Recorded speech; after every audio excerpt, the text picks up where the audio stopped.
Hello everyone and welcome to the studio. It's time for another pastel painting demonstration, and I am really excited because I want to show you a way that you can deal with an overwhelming amount of green in your landscape painting. And I know that sounds kind of weird because we're in the middle of winter in most parts of the world and you might be seeing snow or bare trees, but I thought it'd be fun to look at a summer landscape and infuse that overwhelming green that almost looks artificial and make it look more natural, more believable, and more enjoyable. So I'm going to share some tips for working with green, and then I'm going to finish a demo which happens to be a poppy field in the height of summer. So I'll invite you closer to the easel and we'll get started.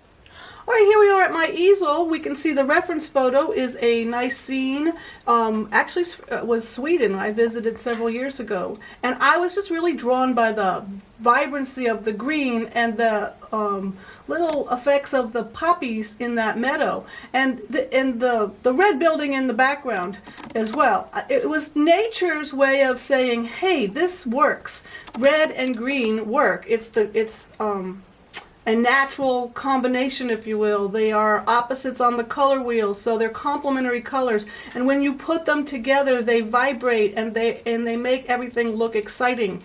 Now, what would happen if we put some of that red and use it in smaller quantities? Then maybe if you put that red underneath the green, it would kind of give the same effect, but it wouldn't be so overwhelming. It'd be a little more subtle.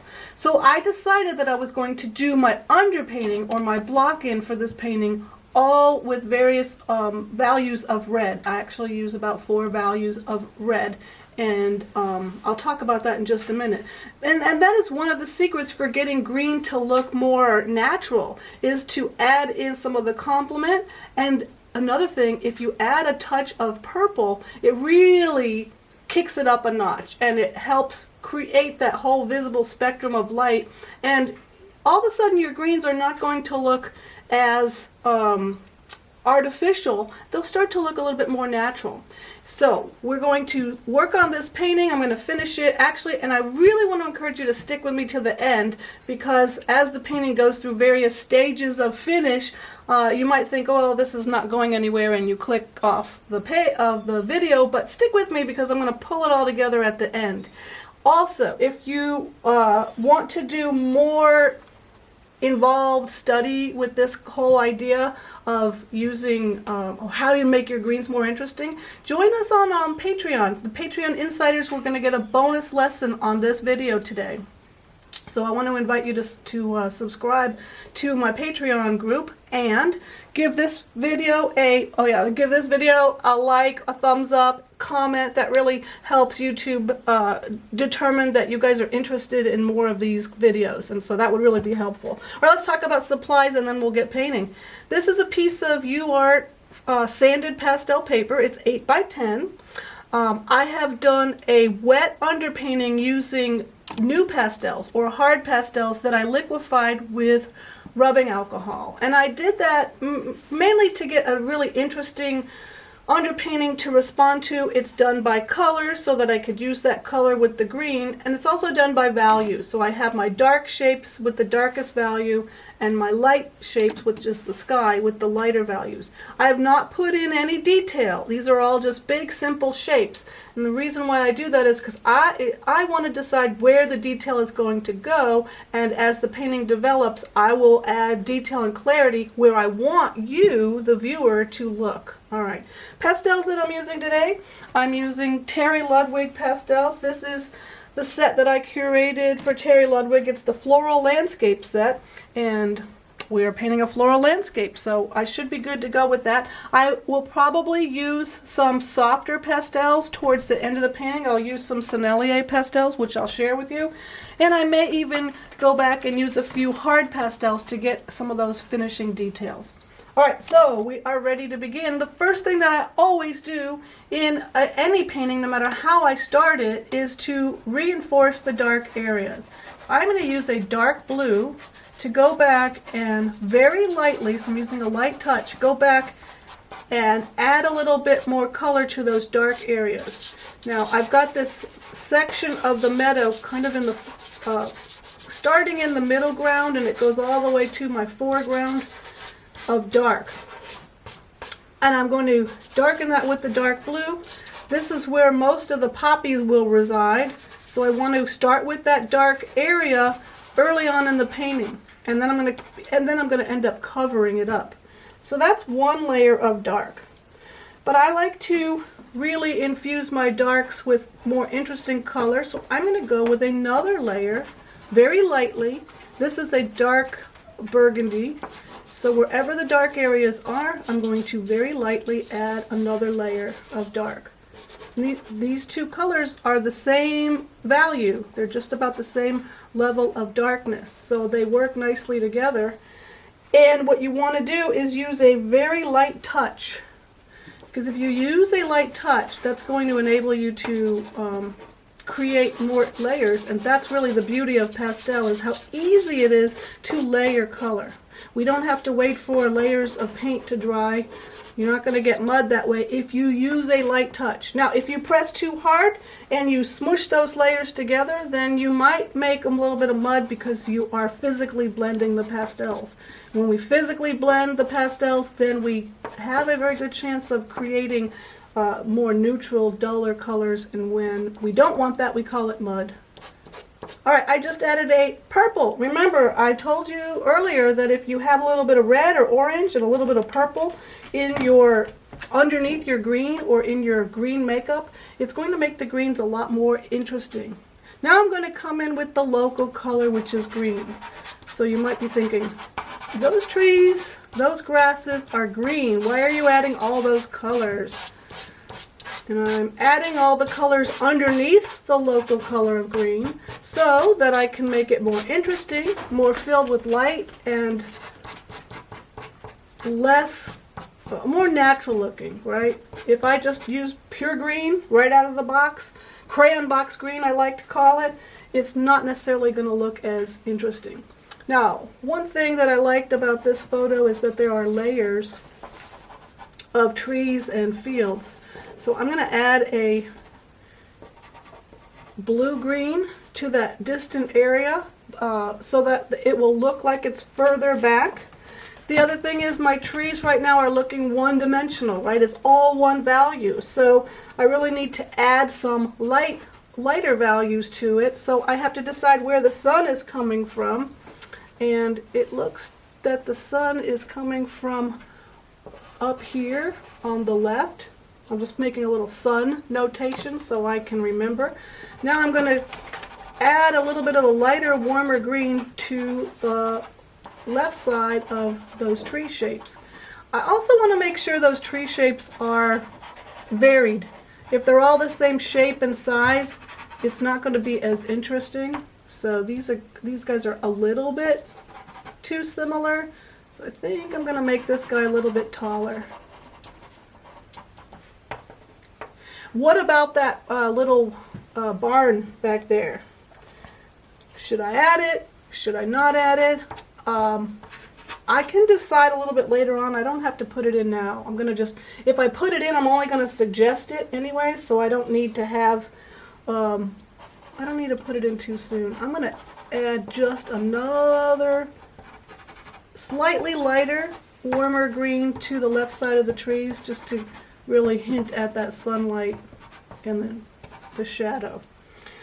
Okay, next step that I usually do once I have reinforced all the darks. Oh, I didn't add a little bit of that green. I'm going to just add a little bit of that little bit lighter green into my shadowed area in my meadow.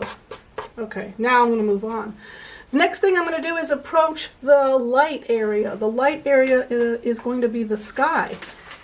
And I like to work on it earlier in the painting because to me it sets the whole tone, sets the mood of the painting, kind of lets you know what kind of day it is, and I don't want to wait too long to do that. And so what kind of day is it? Well, it's slightly overcast. It's got some clouds building, so it's not a perfectly blue sky day. So I'm not going to use a bright blue. Instead, I'm going to use some grayed down, duller blues. How do I know the difference? Let me just show you, because a lot of times it helps to see rather than... This is a bright clear blue. You see the difference? These are grayed down blues. This is a bright clear blue, and that would be great for a blue sky day with white puffy clouds, but I am going to make this a little bit moodier, so I'm using these grayed down blues.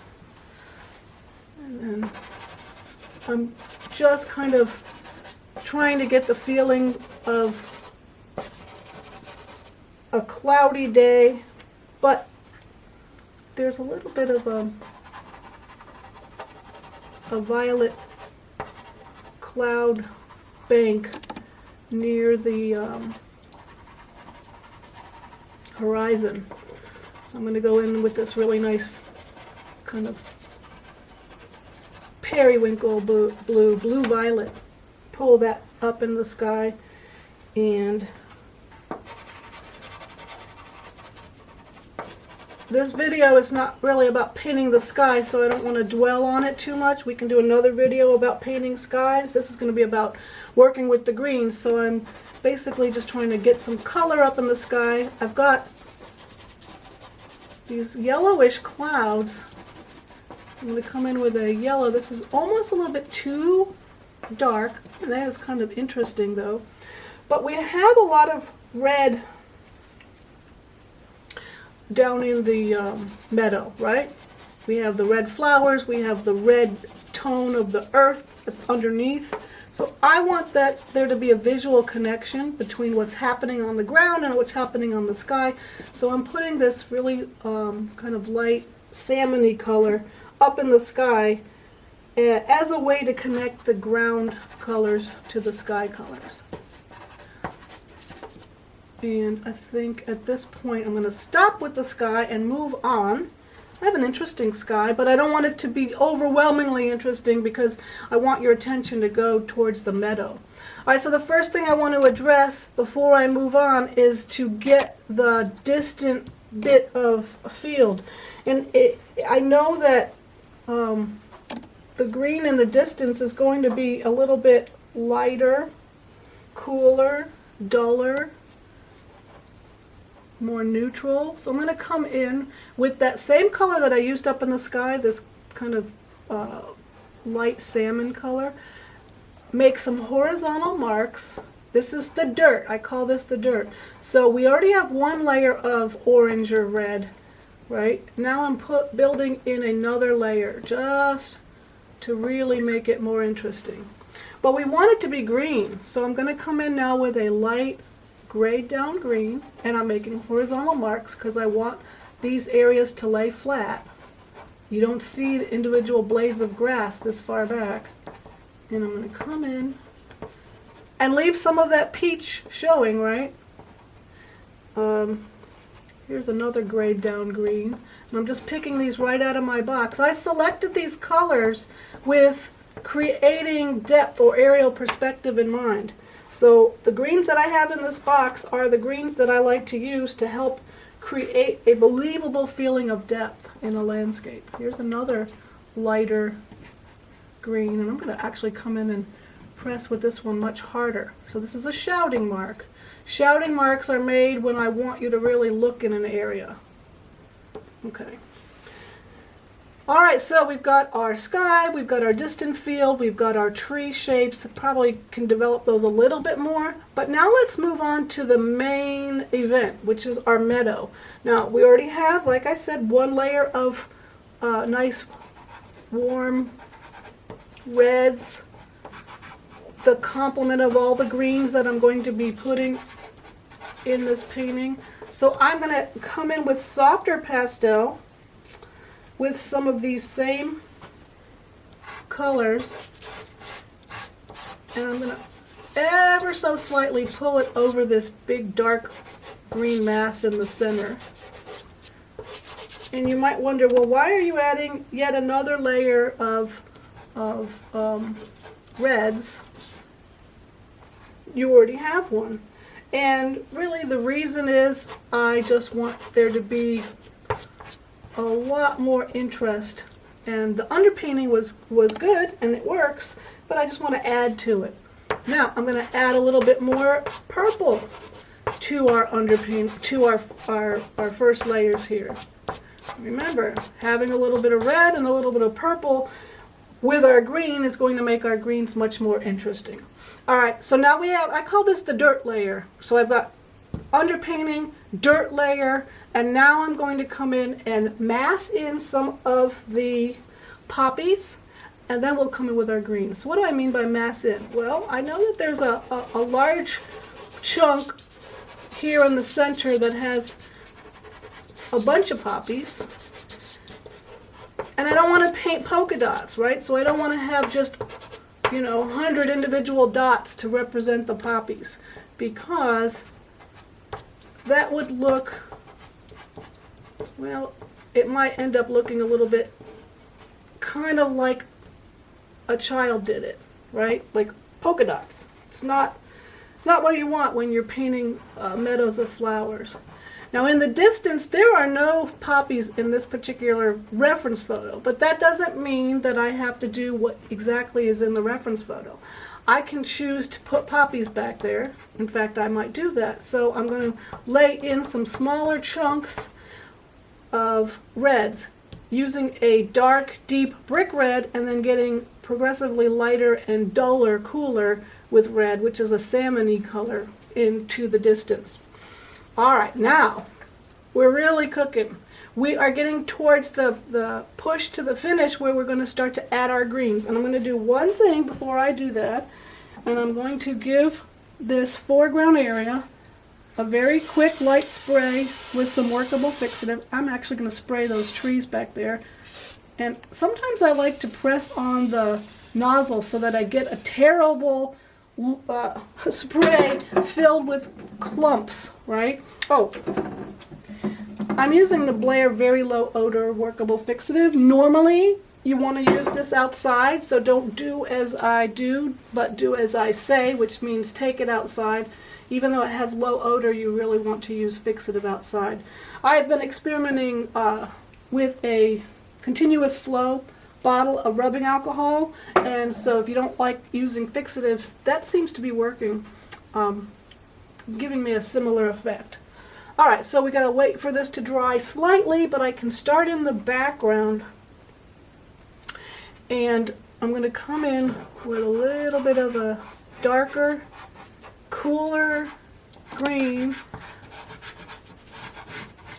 One of the I guess you could, I don't know if you call it a trick, one of the secrets for working with green is to make sure that you have a good variety of values in your greens and a good variety of,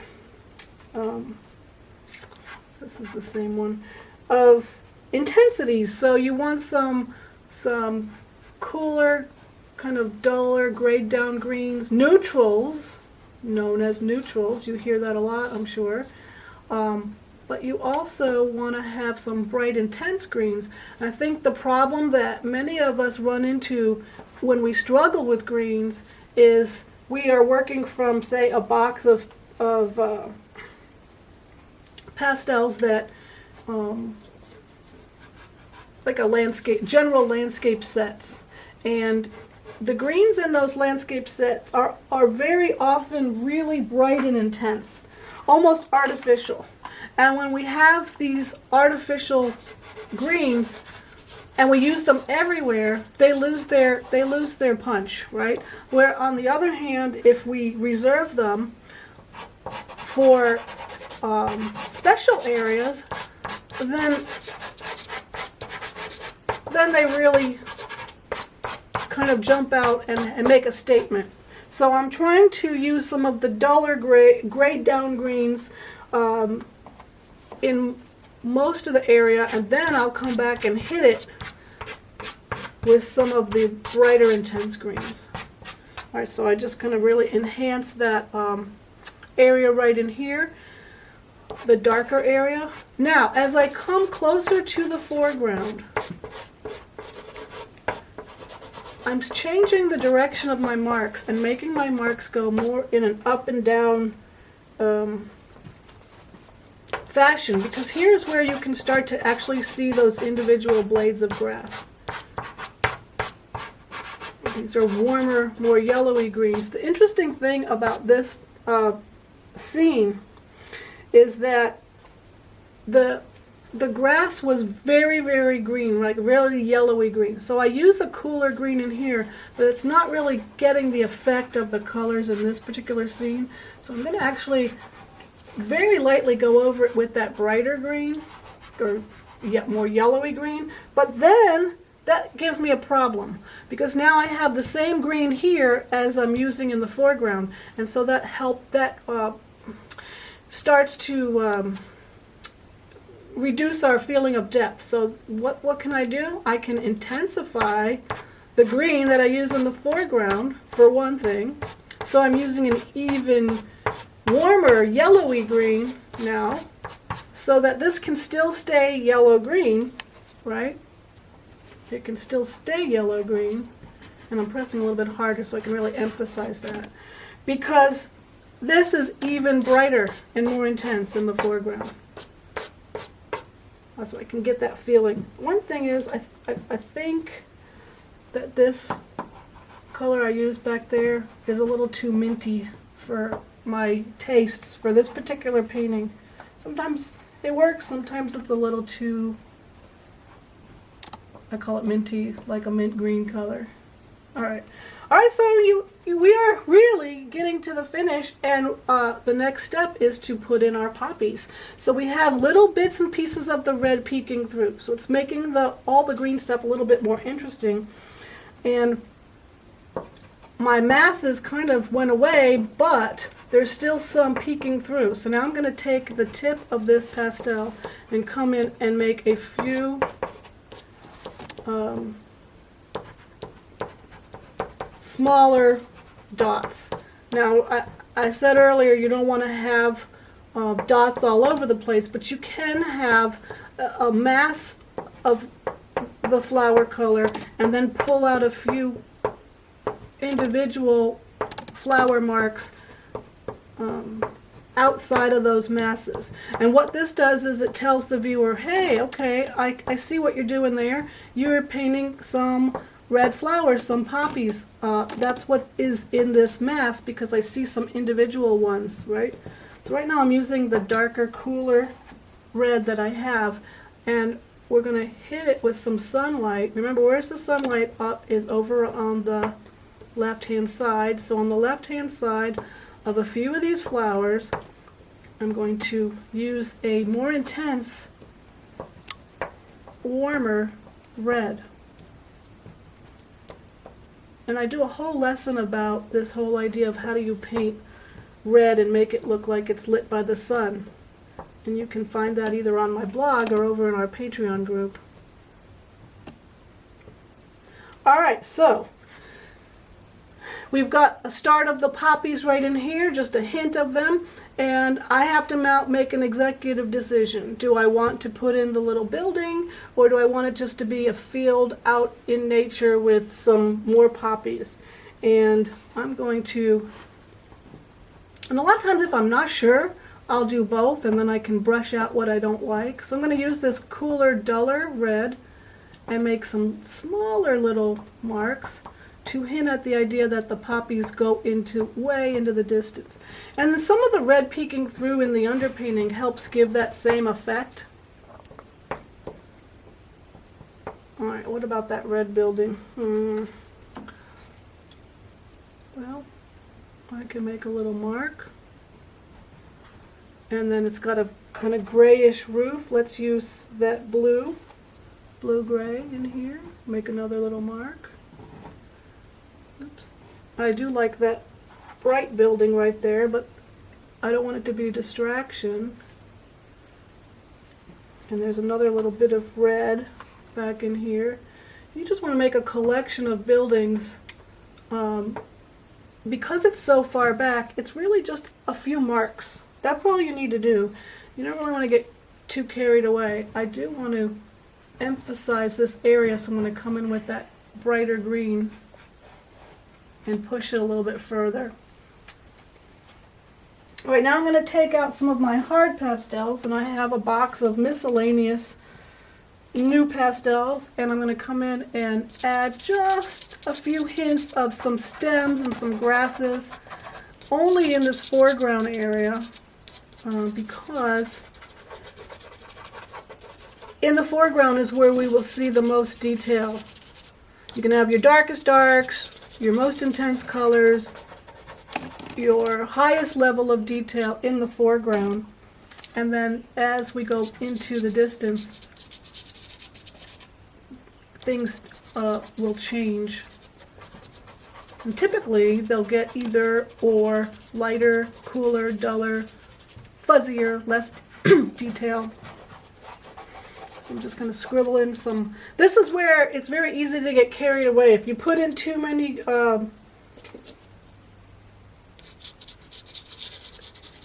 scribbly grass marks, you might end up with a whole entire fence of grasses. So usually when I'm at this stage in the painting, I'll make a few of these marks and then I'll step back. Make a few more and then I'll step back. And that way you can kind of stay on top of just how much detail you're adding. All right, I'm going to step back and I'm going to come back and we'll make those finishing marks. I need to step back and evaluate the painting right now. All right, stepping back really helped me see the painting. And I realized a couple of things that I wanted to do. I wanted to add a little bit green to the sky. Why? Because there's so much green down here, and so I added a little bit of green to the clouds, to kind of gray them down a little bit, and to kind of help these guys connect a little bit better. The other thing I needed to do was add a little bit more light to the left-hand side of these trees. And the other thing that I noticed, and I want to adjust, is I feel like this area is standing out a little bit too much, so I want to knock it back a little bit. I don't really want to like brush it out, so I'm taking a bamboo skewer and I'm using it just to kind of drag it through. I don't like that light mark. Drag it through the pastel to modify this area just a little bit without rubbing it in. If I rub it in or try to brush it off, it might get a little bit muddy. But by removing pastel and going back down to the underpainting colors, I'm allowing the green to exist, but showing more of that underpainting gives it a little bit more interest without being overwhelming and taking away. And I can do the same thing in this area too, if I want to have more of directional marks. Or this area got a little bit too heavy, right? So too much thick pastel, so I'm using it to drag through some of those grasses, revealing the colors underneath. This is another reason why it's helpful to have a lot of layers, right? Because now we can do some of this scratch art, which is always a lot of fun. Then the other thing that I noticed is this area here, kind of the flowers just stopped in a weird way. So I wanted to just put in a little bit thicker areas of grass. I don't want to create a fence, but it needed a little bit more, and I needed to pull some of that grass through the flowers just to break up the mass a little bit more, and then maybe hide a couple more flowers in this area so that this corner is not so boring. A little bit on the boring side. Let's give a little dark to that, and then just poke up a few poppy heads back here. Try not to get too polka dotty. It's really easy to get carried away. So make 3 and then step back. That's my advice. Make 3 and then step back. And that will help you have a somewhat of control over it. The last thing I'm going to do is I'm going to add a few darker centers to just a few of the poppies.